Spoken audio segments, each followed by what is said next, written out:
হিন্দু ধর্ম প্রধানমন্ত্রী নরেন্দ্র মোদী এবং মুখ্যমন্ত্রী হিমন্ত বিশ্ব শর্মাকে নিয়ে আপত্তিকর মন্তব্যের জেরে এবার আইনি জালে জড়ালেন কন্টেন্ট ক্রিয়েটর বিলাল আহমেদ।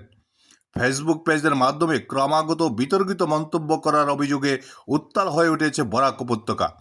বিলাল আহমেদের বিরুদ্ধে হিন্দু ধর্ম অনুভূতিকে আঘাত এবং প্রধানমন্ত্রী ও মুখ্যমন্ত্রীর বিরুদ্ধে কুরুচিকর মন্তব্যের অভিযোগ উঠেছে। এই ঘটনায় বরাক উপত্যকার বিভিন্ন দল, সংগঠন ও স্থানীয় ব্লগারদের মধ্যে তীব্র ক্ষোভ দেখা দিয়েছে। Bureau report, Barak vision.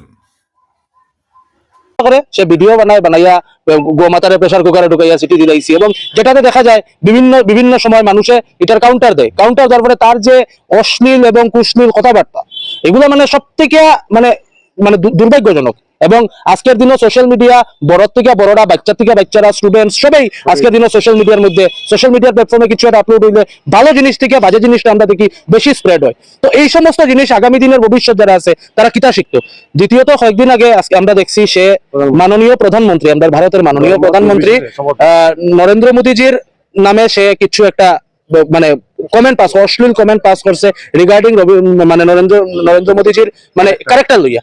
তো দেখুন, আজকে আমি মানে যেহেতু আমি এখানে আজকে আমরা সব সাধারণ মানুষ এক হয়ে আইছি এখানে এফআইআর করা, যদিও আপনারা সবাই জানেন যে আমি একজন কংগ্রেসের সক্রিয় কর্মী, কিন্তু আজকের দিনে যখন প্রধানমন্ত্রীর নামে যখন উল্টাপাল্টা কথা কোয়া হইব, একজন দেশের প্রধানমন্ত্রী সে যখন কনস্টিটিউশনাল পোস্ট হোল্ড করাইব, বা যে কোনো মানুষ, আজকে মোদীজি আসুন, কালকে অন্য কেউ প্রধানমন্ত্রী হইতে পারে, আজকে যখন এরকম অশ্লীল কথাবার্তা, তখন সমাজে মেসেজটা কিতা যাইব।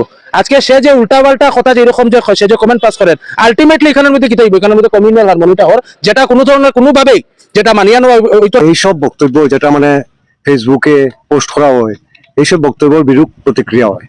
এটা থেকে একটা আমরা যে সাম্প্রদায়িক, আমরা হিন্দু, মুসলিম, শিখ, ইসাই, ভারতবর্ষে সব ধরনের মানুষের বসবাস।